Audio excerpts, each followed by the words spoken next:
चुप रहे। हेलो दोस्तों, तो एक बार स्वागत है आप लोगों का अपने चैनल एक किसी टेक्निकल क्लासेस में। अगर आप लोग इस चैनल पर नए हैं तो इस चैनल को सब्सक्राइब कर लें और बेल आइकन का बटन दबाना ना भूलें, ताकि हमारे द्वारा दी गई अपडेट आप तक सबसे पहले पहुंचती रहे।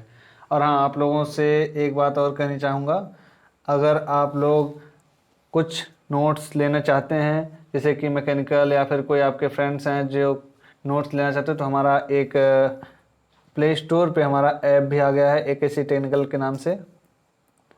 तो आप लोग उसको ऑफिशियल ऐप को तुरंत डाउनलोड कर लें और वहाँ से IMED और भी बहुत सारे नोट्स दिए जा रहे हैं, तो उसका लाभ उठाएं। और IMED आप लोगों को नवरात्रि की वजह से बहुत ही कम ऑफ़र में, बहुत ही कम दाम पे मिल रहा है, तो ऑफ़र का लाभ उठाएं और जल्दी से जल्दी नोट्स को परचेज कर लें। तो आज हम देखेंगे ऑप्टिकल फाइबर कम्युनिकेशन में, जो कि इलेक्ट्रॉनिक्स इंजीनियरिंग 5th सेमेस्टर का सब्जेक्ट है। और उसका पहला चैप्टर हमारा है संचार पद्धतियों की सामान्य जानकारी, यानी कि general idea about the communication system. Communication system मतलब क्या है? मान लीजिए कोई भी दो व्यक्ति हैं, इनके बीच में कोई भी सूचनाएं, जैसे कोई कुछ ये सोच रहा है और इस सोचने को, इसको इन्फॉर्मेशन बोलेंगे यानी कि सूचना बोलेंगे, ये अपने सोच को इसके तक ट्रांसफ़र करेगा, जिस मेथड से ट्रांसफ़र करेगा वो मेथड आपका कम्युनिकेशन कहलाता है। जैसे कि अगर वो सांकेतिक भाषा से करता है या फिर फिजिकल कोई मूवमेंट देता है, बॉडी लैंग्वेज देता है, या फिर भाषा से करता है, तो ये सब आपके टाइप्स ऑफ कम्युनिकेशन है। तो हम इसी के बारे में जानेंगे कि general idea about communication system क्या होता है। ठीक, तो इसमें हम चलते हैं। पहला हमारा टॉपिक क्या है? पहला टॉपिक हमारा आता है इंट्रोडक्शन। जी हाँ, इंट्रोडक्शन। अब यहाँ पे आप लोगों को दिख रहा होगा जैसे कि संचार, यहाँ पे जो मैंने बताया वही चीज़ लिखा है। संचार एक ऐसी प्रक्रिया है जिसके द्वारा विभिन्न माध्यमों का प्रयोग करके सूचना का आदान प्रदान किया जाता है। मतलब विभिन्न माध्यमों का मतलब जो मैंने कहा कि जैसे कि फिजिकल सिंबल्स हो गए, या फिर बॉडी लैंग्वेज हो गया, या फिर कोई भाषा, तो ये सब जो आपके सिंबल्स हैं या फिर ये सब जो भी मेथड हैं, ये टाइप्स ऑफ कम्युनिकेशन में या फिर कम्युनिकेशन सिस्टम के प्रकार हैं, प्रक्रिया हैं, विभिन्न माध्यम हैं। माध्यम क्या होता है? जैसे लैंग्वेज हो गया यानी कि भाषा, भाषा हो गया, एक आपका भाषा हो गया, संकेत हो गया, ये सब आपके माध्यम हैं। तो अब इसको इंग्लिश में क्या देखेंगे? देखिए अब इसमें क्या है, individual communication network, transmission system, relay system और डाटा टर्मिनल इक्विपमेंट आदि के समूह से है। मतलब जो इसमें सिस्टम, कम्युनिकेशन सिस्टम में यूज किया जाता है, इतने सब चीज़ें यूज की जाती हैं। ठीक, और इसको इंग्लिश में इसके डिफिनीशन को देखेंगे, the process by which we can transfer the information to one to another is called communication system. और जो प्रोसेस होता है उसको मीडियम बोलते हैं। तो आगे हम चलते हैं।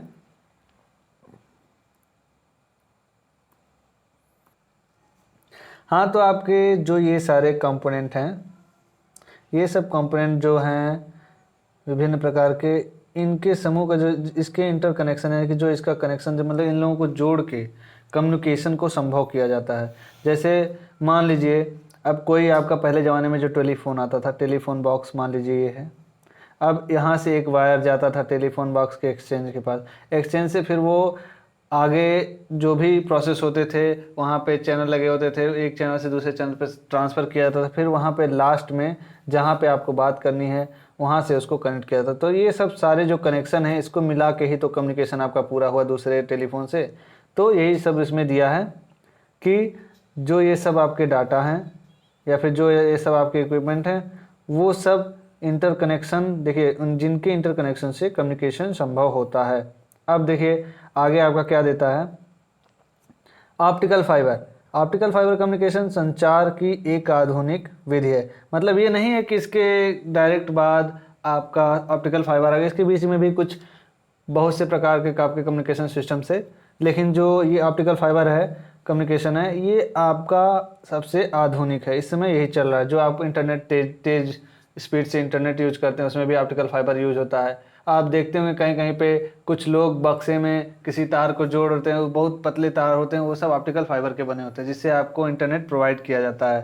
तो जैसे कि जिसमें अब देखिए आधुनिक विधि है, और इसमें देखिए जिसमें सूचना द्वारा लाइट को इंटेंसिटी मॉड्यूलेट किया जाता था, मतलब जो हमारा इंफॉर्मेशन होता था उसको लाइट की इंटेंसिटी के साथ मॉड्यूलेशन आप लोगों ने पिछले क्लास में पढ़ा होगा, जहाँ पे आपको AM PM और बाकी सब पढ़ाया गया होगा, जहाँ पे एम्पलीट्यूड मॉड्यूलेशन, फेज मॉड्यूलेशन कैसे होता है, तो यही सब है FM फ्रीक्वेंसी मॉड्यूलेशन। तो यहाँ पे लाइट की इंटेंसिटी के साथ जो आपका इंफॉर्मेशन होता है उसको मॉड्यूलेट किया जाता है और उसको ऑप्टिकल फाइबर के एक सिरे से एक स्थान से दूसरे स्थान पर भेजा जाता है। अब आप कहेंगे कैसे भेजा जाता है, क्योंकि अगर किसी पाइप में मान लीजिए कोई आपका पाइप ही ले लीजिए, तो उसमें एक छोर से जब आप कोई लाइट यहाँ से प्रवेश करा रहे हैं तो वो क्या संभावना है कि दूसरे छोर से उतनी ही तेज लाइट आपको प्राप्त होगी, और अगर पाइप बहुत लंबा हुआ तो कुछ नहीं। तो उसमें एक विशेष प्रकार का पाइप नुमा संरचना यूज की जाती है जो ऑप्टिकल फाइबर होते हैं, जिसमें आपका TIR होता है, यानी कि टोटल इंटरनल रिफ्लेक्शन। तो ये सब आपको आगे हम बताएंगे बहुत अच्छे से, इतने डीप में अभी नहीं पढ़ना, केवल ये इंट्रोडक्शन और उसके बारे में थोड़ा सा परिचय है। तो आगे चलते हैं, हम लोग देखते हैं। हाँ, तो हम देखेंगे, ये हमारा अगला टॉपिक है डाटा कम्युनिकेशन तकनीकें। तो हम पहले इसका कलर बदल देते हैं ताकि आप लोगों को अच्छे से दिखाई दे। तो ये हमारा डाटा कम्युनिकेशन तकनीकें हैं, यानी कि डाटा कम्युनिकेशन तकनीक कितने प्रकार के होते हैं। तो हमारा पहला आता है इसमें टेलीग्राफी। तो हम देखते हैं पहले टेलीग्राफी में क्या क्या होता है। हाँ, तो टेलीग्राफी में हमारा क्या होता है, टेलीग्राफी मतलब संचार, मतलब कम्युनिकेशन सिस्टम का वह टेक्निक है जिसमें हम शब्दों को लिखकर, जैसे पहले ज़माने में बात करते हैं तो वहाँ पे खत चलते थे। क्या चलते थे? खत। कोई जब दूर चला जाता था तो उसको खत लिखते थे। तो खत जैसे जब हम किसी शब्दों को लिखकर एक स्थान से दूसरे स्थान पर ट्रांसफ़र करते हैं, तो वहाँ पे हमारा क्या होता है, टेलीग्राफी होता है। टेलीग्राफी, अब हम जानते हैं टेलीग्राफी क्या होता है, लेकिन हाँ आप लोग इससे ये ना कंफ्यूज रहिए कि जो हमारा डाकिया होता है वो टेलीग्राफी वाला कम्युनिकेशन करता नहीं। ये केवल हम समझाने के लिए बोले, टेलीग्राफी में डाकिया नहीं जाता है। अभी क्या होता है टेलीग्राफी में, मैं ये बता, मतलब टेलीग्राफी में मैं केवल ये बता रहा हूँ कि वहाँ पे शब्दों को लिख कर एक स्थान से दूसरे स्थान पर कन्वर्ट किया जाता था, मतलब ट्रांसफ़र किया जाता था। तो टेलीग्राफी में होता क्या था, इसमें जो टेलीग्राफी भेजी जाती थी, पहले सूचना, मान लीजिए कोई इन्फॉर्मेशन है, उसको कोड में कन्वर्ट किया जाता था। अब कोड में कन्वर्ट करने के बाद इस कोड को, जो ये कोड आपका मिला, इसको ट्रांसमिट किया जाता था। इसको क्या किया जाता था? ट्रांसमिट किया जाता था। ट्रांसमिट करने के बाद यहाँ एक आपका, मान लीजिए यहाँ से ट्रांसमिट हुआ, यहाँ आपका रिसीवर लगा है, रिसीवर ने उसको रिसीव किया। रिसीव करने के बाद उसी कोड के अनुसार, इस कोड के अनुसार इसको डिकोड किया, यानी कि अगर हम क को, मान लीजिए यहाँ क लिख रहे हैं, तो इसका कोड हमने एक डॉट से दे दिया। तो अगर यहाँ पे जब एक डॉट जहाँ मिलेगा तो यहाँ डिकोड करते वक्त उसका अर्थ क ही लिखा जाएगा। तो इस तरह से आप डिकोड करेंगे। तो ये डिकोड करके उससे जो मूल इन्फॉर्मेशन, हमारा मेन इन्फॉर्मेशन था, उसको ये प्राप्त करते थे। ठीक, जो मूल इन्फॉर्मेशन थी उसको इस प्रकार रिकवर कर ली जाती थी। अब यहाँ से भेजा कैसे जाता था, कोड कैसे बदला जाता था, तो कोड हमारा जो टेलीग्राफी सूचना को जो कोड में बदला जाता था उसको हम कहते हैं मॉर्स कोड। क्या कहते थे? उसको हम बोलते थे मॉर्स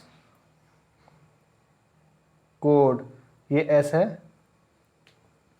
तो उसको हम बोलते थे मॉर्स कोड। अब मॉर्स कोड होता क्या है, तो आपको ज़्यादा इसके बारे में जानना नहीं, लेकिन हम आपको बता देते हैं मॉर्स कोड होता क्या है। हाँ, तो देखिए अब हम क्या देख रहे थे, मॉर्स कोड। तो मॉर्स कोड में जैसा कि हमने आपको बताया था कि जो हमारा टेलीग्राफी होता था उसमें प्रत्येक वर्ड को मॉर्स कोड के रूप में चेंज कर दिया जाता था। तो मॉर्स कोड होता क्या? मॉर्स कोड हमारा ये होता था, जैसे कोई भी कैरेक्टर हो गया, अल्फ़ाबेट हो गया आपका, या फिर कोई भी डिजिट हो गया, तो इन सब के लिए एक विशेष, ठीक, स्पेशल जो है आपका एक कोड होता था जो कि मॉर्स कोड कहलाता था। मतलब हर एक अल्फ़ाबेट के अलग अलग कोड यूज होते थे। तो हम चलिए आपको दिखाते हैं कि वो कोड क्या थे। हाँ, तो देखिए जो आपके स्क्रीन पे इस समय दिख रहा है, तो ये आपके मॉर्स कोड हैं। आप लोग चाहें तो स्क्रीनशॉट ले सकते हैं, क्योंकि जनरल नॉलेज के लिए अच्छा है, लेकिन एग्जाम में ये सब पूछने वाला नहीं है, आपके केवल जनरल नॉलेज के लिए हम बता दे रहे हैं। तो देखिए यहाँ पे जो आपका ए है, ए के लिए एक डॉट और एक डैश, यहाँ पे बी के लिए एक डैश 3 डॉट, सी के लिए एक डैश डॉट डैश। तो इस प्रकार से देखिए हर एक अल्फ़ाबेट के लिए यहाँ पे ABCDEFGHIJKLMNOPQRSTUVWXYZ सबके लिए अलग अलग आपका कोड जो है पहले से स्पेसिफिक रखा गया है। और यहीं पे देख लीजिए जो आपका न्यूमेरिक वैल्यू है एक के लिए क्या है आपका एक डॉट और 4 डैश, और 2 के लिए देख लीजिए 2 डॉट 3 डैश, यानी कि 4 में से 5 डैश खींच दीजिए, आपका 0 हो जाएगा। देखिए यहाँ पे 5 डैश पे 0, और यहाँ पे एक डैश को डॉट में बदल दीजिए तो वो 1 हो जाएगा, 2 डैश को डॉट में बदल दीजिए 2 हो जाएगा, 3 डैश को डॉट में बदल दीजिए 3 हो जाएगा, 4 को 4 हो जाएगा, 5 को, तो यहाँ देखिए पाँचों आपके डैश जो है डॉट में बदल चुके हैं, तो वहाँ पे 5 हो गया है। फिर इसी डॉट को, पहले डॉट को अपने डैश में बदला तो 6 हो गए। इसी प्रकार देखिए 7 में 2 डैश, 8 में 3 डैश, 9 में 4 डैश, और फिर 0 में 5 डैश आपको पहले ही हम बता चुके हैं। तो और आगे देखिए यहाँ पे स्पेसिफिक सिंबल जो कि डॉट, यानी कि जो आपका पूर्ण विराम इंग्लिश में होता है, जैसे कि फुल स्टॉप या फिर दशमलव कह सकते हैं आप इसको, इसके लिए ये सिंबल यूज होता था, ये कॉमा, और ये देखिए क्वेश्चन मार्क, ये फिर ये एक्सक्लामेटरी मार्क है, और ये भी बहुत सारे देखिए प्लस के लिए इतना, मतलब ये सब हर एक के लिए अलग अलग ये सब कोड आपके यूज करते हैं। ये जो है आपका, ये क्या है, ये आपका जो है मॉर्स कोड है। क्या है? Moore's code. तो ये आपके मॉर्स कोड हैं। आई होप आप लोगों को समझ में आ गया होगा कि मॉर्स कोड होता क्या है। तो अब हम चलते हैं अपने मेन लेक्चर की तरफ। तो हम आ गए अपने पीपीटी पे, और यहाँ से अब देखते हैं हम, जैसे कि अब इसके ये कैसे संभव होता था, ये आपने देखा। तो जैसे जैसे नए साधनों का आविष्कार हुआ और इसका प्रचलन लगभग ख़त्म हो गया, उसके बाद हमारा क्या प्रचलन में है? डिजिटल संचार। यहाँ पे संचार हिंदी में भी लिखा जा चुका है, यहाँ पे आप लोग कम्युनिकेशन लिख लीजिएगा। तो डिजिटल कम्युनिकेशन में क्या होता था वो अब हम देखते हैं। तो डिजिटल पहले पढ़ने से पहले आप लोगों को बता दें, इसके बाद जो है एक जो आपका आया था टेलीफोनी। क्या आया था? टेलीफोनी। तो हमारा इसके बाद क्या आया था? टेलीफोनी। क्या आया था?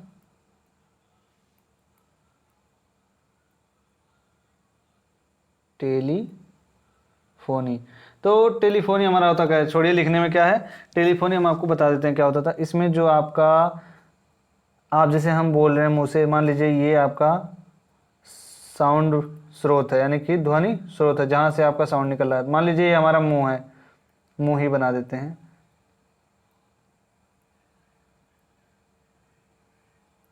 मान लीजिए ये हमारा मुंह है, यहाँ से आवाज़ आपकी निकले, तो वहाँ पे टेलीफोनी में हम एक इस प्रकार का टेलीफोन यूज करते थे, ठीक, जिससे तार लगा होता था, बॉक्स में जाता था। तो यहाँ पे आपके नंबर होते थे, यहाँ पे छोटा सा स्क्रीन होता था। तो ये हमारा टेलीफोनी क्या करता था, इसमें 2 चीज़ लगे होते थे, ऊपर वाले में स्पीकर और नीचे वाले में आपके जो है माइक लगे होते थे। तो माइक जो है, स्पीकर और माइक दोनों ही ट्रांसड्यूसर हैं, आप लोगों ने सेकेंड ईयर में ही पढ़ा होगा। तो ये दोनों ट्रांसड्यूसर हैं। तो ये क्या करता था, जब हम यहाँ से बोलते थे तो यहाँ से ये हमारे आवाज़ को विद्युत एनालॉग सिग्नल में कन्वर्ट करके इस बॉक्स को देता था। इस बॉक्स को जो है देखिए, जो है हमारा इस बॉक्स को दे देता था। तो ये बॉक्स करता था, इसमें से एक वायर हमारा कनेक्ट होता था, जो हमारा एक्सचेंज होता था, जहाँ से सब लाइनें बटी होती थी। एक्सचेंज हमारा आगे चल के, मतलब धीरे धीरे कई लेवल में बटने के बाद ये सीधे जाके वहाँ पे जो दूसरी लाइन पे हमारा बात होती थी, जिससे उसके टेलीफोन से बॉक्स से जुड़ के फिर उस बॉक्स से उसका टेलीफोन इस प्रकार जुड़ा होता था। तो यहाँ से जो वो बोलता था वो यहाँ से एनालॉग सिग्नल में कन्वर्ट होके यहाँ पे विद्युत सिग्नल से होते हुए विद्युत ट्रांसमिशन। हाँ, एक चीज़ और, इसका ट्रांसमिशन विद्युत ट्रांसमिशन विधि द्वारा किया जाता है। जैसे विद्युत ट्रांसमिशन विधि आप लोग जानते होंगे, इस समय देख लीजिए, शहरों में तो बहुत कम देखने को मिले। जब गाँव में जाएंगे आप, वहाँ पे सब स्टेशनों से जो लाइन आपका करंट जो है विलेज या फिर सब पावर सप्लाई के लिए जो दिया जाता था ट्रांसफार्मर के लिए, वो आपके विद्युत ट्रांसमिशन सिस्टम होता है, उस तरह से आपके जो है सिग्नल को पहुंचाया जाता था। तो ये जो है सिग्नल को एनालॉग में बदलती थी, इस बॉक्स को देती थी, फिर यहाँ से विद्युत एनालॉग सिग्नल ट्रांसमिशन के द्वारा ये दूसरे पार्टी की तरफ, यानी कि जो अपोजिट में आपका टेलीफोन से बात हो रही है उसके पास जाती थी। तो अब यहाँ पहुँचने के बाद ये तो भाई विद्युत सिग्नल में है, आप विद्युत सिग्नल को समझ नहीं सकते, तो ये इसको जो है यहाँ पे हमारा लगा होता था स्पीकर भी एक ट्रांसड्यूसर जो कि इलेक्ट्रिकल सिग्नल को साउंड वेव में कन्वर्ट करे। तो स्पीकर से हम सुन लेते थे, तो जो हमने बोला वो आवाज़ ना जाकर इलेक्ट्रिकल सिग्नल ट्रांसमिट हुई, लेकिन जब यहाँ पे हमने सुना तो हमको वही आवाज़ फिर से सुनाई दी। तो इस प्रकार वो कम्युनिकेशन पूरा होता था। अब उसके बाद हम आते हैं डिजिटल कम्युनिकेशन पे, यानी कि डिजिटल संचार पे। डिजिटल संचार क्या होता है अब इसमें देखते हैं। हाँ, तो अब बारी है हमारी डिजिटल संचार को पढ़ने के लिए। तो डिजिटल संचार से पहले हम बताते हैं, इसमें टेलीफोनी में हमारे आवाज़ से, ये मान लीजिए हमारा आवाज़ गया टेलीफोन में, तो उसमें हमारा विद्युत सिग्नल के रूप में ट्रांसमिशन होता था। लेकिन इसमें हमारा क्या होता था, यहाँ पे टेलीफोन में हमारे लगे होते थे डिजिटल मॉड्यूलेटर, और क्योंकि यहाँ से आप जानते ही हैं ट्रांसड्यूसर ने इसको इलेक्ट्रिकल सिग्नल में कन्वर्ट किया, फिर उस इलेक्ट्रिकल सिग्नल को इसमें डिजिटल यानी कि बाइनरी रूप में बदल दिया जाता था। किस रूप में? बाइनरी रूप में। यहाँ तक आपको नाम से ही क्लियर हो जाना चाहिए कि ये आपका क्या है, डिजिटल संचार है। डिजिटल संचार में क्या होता है, बाइनरी ही चलता है डिजिटल में। तो ये जब बाइनरी में कन्वर्ट हो जाता था, फिर इसको हम क्या करते थे, बाइनरी में कन्वर्ट होने के पश्चात इसको हम फिर से डिजिटल मॉड्यूलेटर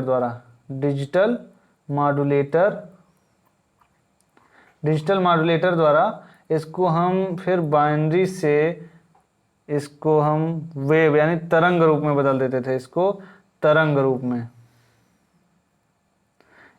तरंग रूप में बदल देते थे। तो तरंग रूप में बदलने के बाद अब इसको हम ट्रांसमिट करते थे। मान लीजिए ये आपका एंटीना है, यहाँ से ट्रांसमिट करते थे, इस एंटीना पे आपका रिसीव हुआ। यहाँ पे रिसीव होने के बाद अब जैसे जैसे उस तरफ दूसरी पार्टी की तरफ क्या होता, पहले ट्रांसड्यूसर से एनालॉग में बदला गया था, एनालॉग से फिर उसको डिजिटल में, डिजिटल से फिर उसको मॉड्यूलेट किया गया था तरंग में, तरंग से फिर उसको ट्रांसमिट किया गया था। तो यहाँ पे वही उल्टा किया जाएगा, पहले ट्रांसमिट किया गया था, फिर यहाँ पे रिसीव किया जाएगा। रिसीव करने के बाद इसको डीमॉड्यूलेट किया जाएगा, यानी कि डीमॉड्यूलेट करके यहाँ से एक्सेस नॉइज, जो आपका फ़ोन से बात करते हुए टू टू की आवाज़ आती है या फिर किसी तरह अजीब तरह से आवाज़ आती है, तो वो आपका यहाँ से नॉइज़ के रूप में उसको हटाया जाता था।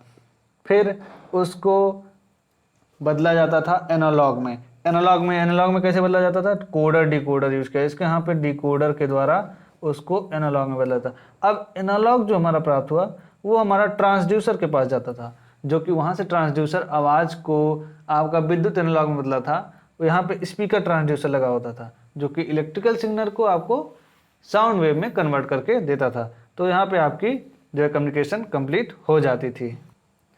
और ये तो रही ये कम्युनिकेशन कंप्लीट कैसे होता है। बाकी इसमें और भी कई टॉपिक्स हैं जो आप लोग खुद पढ़ लीजिएगा। जैसे कि इसमें ट्रांसड्यूसर, मैंने इनपुट और आउटपुट ट्रांसड्यूसर जो है, इनपुट और आउटपुट ट्रांसड्यूसर के बारे में बता दिया कि इनपुट ट्रांसड्यूसर यहाँ पे स्पीकर माइक होगा और आउटपुट ट्रांसड्यूसर स्पीकर होगा। ठीक, तो ये आपका एक हो गया सोर्स इनकोडर। सोर्स इनकोडर क्या होता है, जो बाइनरी से डिजिटल फॉर्म में बदलेगा। सोर्स इनकोडर क्या होता था, जो बाइनरी से डिजिटल फॉर्म में कन्वर्ट करता था। और उसके बाद आपका आता था चैनल इनकोडर। चैनल इनकोडर क्या होता था, चैनल इनकोडर का रिटर्डेंसी दूर की, रिटर्डेंसी बिट इंक्लूड किया। रिटर्डेंसी बिट क्या होता था, जैसे मान लीजिए हमने कोई मैसेज है उसको 101011 इस तरह से लगाया, तो इसमें कुछ रिटर्डेंसी बिट्स लगाई जाती थी। फिर उसको वहाँ पे जहाँ पे सिग्नल प्राप्त होता था वहाँ पे देखा जाता था जो हमारे रिटर्डेंसी बिट है।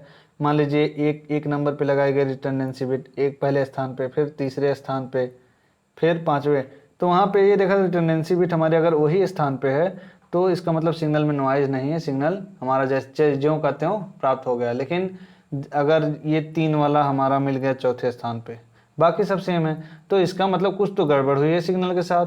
तो ये सब आपके होते थे।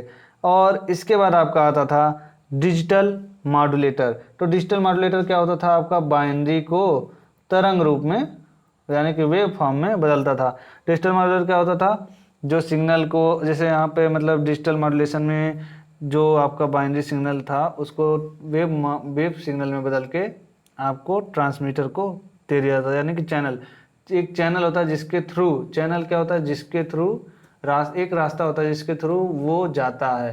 जैसे मान लीजिए कोई बस है रास्ते पे चल रही है, तो बस जो है आपका ये मॉड्यूलेशन पे जो कैरियर वेव होता है उसका काम करता है, और जो रास्ता है वो आपका चैनल, मतलब जो उसको दिखाएगा रास्ता कि यहाँ से जाना है, तो वो आपका चैनल हो गया।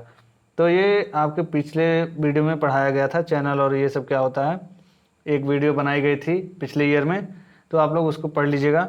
तो इसके बाद आपका था डिजिटल मॉड्यूलेटर वही डिजिटल डीमॉड्यूलेटर। तो ये डिजिटल मॉड्यूलेटर का उल्टा काम करता है, और जो आपका वेव सिग्नल है उसको बाइनरी सिग्नल में बदलता है। फिर चैनल डिकोडर का, वहाँ पे चैनल इनकोडर लगा था, इधर चैनल डिकोडर लगेगा। और उसके बाद जो शुरुआत में आपका जहाँ से शुरू होता है जो कम्युनिकेशन, वहाँ पे आपका सोर्स एनकोडर लगा होता है, और जहाँ से ख़त्म होता है वहाँ से सोर्स डिकोडर लगेगा। तो ये सब आपकी कुछ उसमें के फैक्ट थे जो आपको शॉर्टकट में मैंने बताए, आप लोग अच्छे से बुक से पढ़ लीजिएगा। जो इम्पोर्टेंट था उसका मेन फंडा मैंने आपको समझा दिया, जो कि एग्ज़ाम में अगर आप लिख देते हैं तो डिजिटल कम्युनिकेशन क्या होता है उसको आराम से आप वेरीफाई कर लेंगे। तो आगे हम चलते हैं, क्या है हमारा नेक्स्ट टॉपिक आप लोगों को दिख रहा है, माइक्रोवेव कम्युनिकेशन, माइक्रोवेव संचार। तो इसमें क्या होता है, माइक्रोवेव में जो है हमारे जो विद्युत चुम्बकीय यानी कि इलेक्ट्रोमैग्नेटिक वेव होते हैं, विद्युत चुम्बकीय तरंगे, उनको जो है ट्रांसमिट किया जाता था। ठीक, तो इसमें जो है ट्रांसमिट किए जाने वाले जो हमारे तरंग थे उनकी जो है आवृत्ति 1 गीगाहर्ट्ज से 300 गीगाहर्ट्ज होती थी। अभी भी करते हैं लोग, तो अभी भी यही होती है। तो इनकी तरंग दैर्ध्य जैसे कुछ मिलीमीटर के क्रम में होती थी, जैसे बहुत कम होती थी तरंग दैर्ध्य इनका जो है कुछ मिलीमीटर यानी कि बहुत कम होता था। और ये लगभग प्रकाश की तरह सीधी रेखा में, जैसे प्रकाश आपका सीधी रेखा में गति करता है उसी तरह सीधी रेखा में गति करते थे। क्योंकि आपको पता है प्रकाश एक अच्छा डायरेक्शनल प्रॉपर्टीज रखता है, तो ये इनमें भी बहुत ही अच्छे दैशिक गुण थे, और सीधी रेखा में गति करने के कारण इनके रास्ते में जो भी आता था उससे टकरा कर ये इधर उधर मतलब इधर उधर स्कैटरिंग बिखर जाते थे। मान लीजिए इधर से आया, पृथ्वी का कर्वेचर आप लोगों को पता है ऐसे गोल होगा, तो यहाँ से कोई एंटीना से इसको ट्रांसमिट किया तो यहाँ जाने के बाद वो यहाँ से छेद होने लगता था। तो ये इसकी डिसएडवांटेज एक तरह से थी। ठीक, तो सीधी रेखा में चलती है तो ये प्रकाश का गुण आप लोगों को पता चली गया। बाकी 50 किलोमीटर, जैसे देखिए पृथ्वी का कर्वेचर जो है जो ऐसे होता है, ये 50 किलोमीटर माना जाता है कि 50 किलोमीटर के बाद एक कर्वेचर चेंज होता है। तो इसके कारण जो वो सीधी रेखा में चलती थी ये प्रॉब्लम क्रिएट करती थी। तो ये सब आपके थे।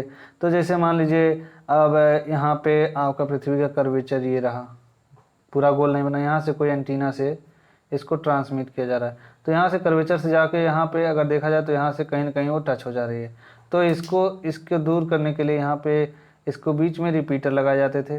रिपीटर क्या होते थे, जो प्राप्त सिग्नल को रिसीव करके उसको प्रवर्धन यानी कि एम्पलीफाई करके फिर से उसको ट्रांसमिट करते थे, तथा अगले रिपीटर, अगर अगला आपका रिसीवर एंटीना नहीं मिला तो वहाँ पे फिर बीच में रिपीटर लगा देते थे, फिर वो ट्रांसमिट करता था इस प्रकार। तो जैसे कि बीच में पहाड़ आते हैं, नदियाँ आती हैं, सागर आते हैं, तो इसलिए पूरे पृथ्वी को कवर करना बहुत ही मुश्किल हो रहा था। तो जैसे कि इस समस्या से निपटने के लिए हमें पृथ्वी के पूरे हिस्से को कवर करने के लिए माइक्रोवेव ट्रांसमिशन को छोड़कर हमें उपग्रहों का प्रयोग करना पड़ा। जैसे कि अब यहाँ से एक उपग्रह होगा तो वो यहाँ से इतना कवर करेगा, एक यहाँ से इतना कवर करेगा, एक यहाँ से लगा दीजिए तो ये पूरा कवर। तो 3 उपग्रह अगर देखा जाए तो पूरा कवर कर लेंगे, तो इसमें ना कोई प्रॉब्लम आती थी ना कुछ और आता था। तो अब इसको शॉर्ट में बना के देखते हैं हम। तो मान लीजिए ये आपका एक बॉक्स हो गया, फिर एक बॉक्स यहाँ पे, फिर यहाँ पे हम एंटीना लगा देते हैं जहाँ से ट्रांसमिशन होगा, फिर एक एंटीना यहाँ पे लगा देते हैं, फिर यहाँ पे एक बॉक्स, फिर यहाँ पे एक बॉक्स। तो यहाँ पे जो हमारा सिग्नल मिलता था, कलर चेंज कर लेते हैं हम। तो यहाँ से जो हमारा रेडियो फ्रिक्वेंसी सिग्नल लेता था, ये क्या करता था, यहाँ पे मॉड्यूलेटर और डीमॉड्यूलेटर लगा होता था, और इसके बाद इसको एम्पलीफाई करने के लिए यहाँ पे एम्पलीफायर लगा होता था, और ये एम्पलीफायर जो एम्पलीफाई करने का जो सिग्नल मिलता था वो डायरेक्टली इस ट्रांसमिटिंग एंटीना को दे देता था, और इसके बाद ये इसको ट्रांसमिट करता था। तो ये रिसीव करने के बाद इसको फिर से एम्पलीफाई करता था, और एम्पलीफाई करने के बाद यहाँ पे डीमॉड्यूलेटर और मॉड्यूलेटर यहाँ भी लगे होंगे। अब आप कहेंगे दोनों तरफ डीमॉड्यूलेटर और मॉड्यूलेटर क्यों लगे हैं? तो जब यहाँ से सिग्नल भेजा जाएगा तो मॉड्यूलेटर काम करेगा, और यहाँ से सिग्नल रिसीव करेगा तो यहाँ पे डीमॉड्यूलेटर काम करेगा। परंतु जब इधर से कम्युनिकेशन होगा, टू वे कम्युनिकेशन आप लोगों को पता होगा, जब इधर से आप बोलते हैं तो उधर से भी तो कोई बोलता है। तो जब इधर से आपका ये काम हो गया, अब इधर से कोई जब बोलेगा तो उसके लिए ये मॉड्यूलेटर का काम करेगा। तो यहाँ पे मॉड्यूलेटर और डीमॉड्यूलेटर दोनों लगाना जरूरी। जब इधर से कोई बोलेगा तो मॉड्यूलेटर डीमॉड्यूलेटर काम करेगा, जब इधर से कम्युनिकेशन होगा तो मॉड्यूलेटर काम करेगा। मतलब मॉड्यूलेटर और डीमॉड्यूलेटर दोनों देखो, अगर एक तरह से देखा जाए तो इधर का हिस्सा, आपको एक तरह से फिर से समझाते हैं, तो एक तरह से देखा जाए इधर का हिस्सा, इसमें डीमॉड्यूलेटर और मॉड्यूलेटर, एम्पलीफायर और एक एंटीना, सेम चीज़ वही दूसरे हिस्से में रिसीविंग एंटीना। ये यहीं पे रिसीविंग एंटीना और ट्रांसमिटिंग एंटीना, अगर इधर से कम्युनिकेशन किया जाएगा तो ये ट्रांसमिटिंग होगा और ये रिसीविंग होगा, लेकिन अगर इधर से किया जा रहा है तो इधर वाला जो है ट्रांसमिटिंग एंटीना होगा। तो इधर देखिए दोनों लगभग सेम ही हैं। तो जब कम्युनिकेशन जिस ओर से किया जाता है तो उधर का ट्रांसमिटिंग एंटीना कहलाता है या फिर ट्रांसमिटिंग सिस्टम, और जहाँ जिधर से रिसीव किया जाता है तो उधर से रिसीविंग सिस्टम। तो ये था आपका माइक्रोवेव संचार, और उसमें कुछ प्रयुक्त होने वाले जो आपका एम्पलीफायर होगा, मॉड्यूलेटर होगा, ये सब हमने बता दिया आपको शॉर्टकट में। तो अब हम चलते हैं नेक्स्ट टॉपिक की ओर। नेक्स्ट टॉपिक हमारा क्या है? ऑप्टिकल फाइबर कम्युनिकेशन, जो कि आपका मेन इस चैप्टर से संबंधित है। तो ये आज का वीडियो इतना बहुत बड़ा हो गया, तो ये टॉपिक आपको हम अगले वीडियो में प्रोवाइड कराएंगे। बहुत जल्दी आपके लिए अगला वीडियो लेकर आएंगे, उसमें आपको ऑप्टिकल फाइबर कम्युनिकेशन के बारे में विस्तार से समझाएंगे। तब तक के लिए आप लोग इसको पढ़ते रहिए और अगला वीडियो का इंतजार कीजिए।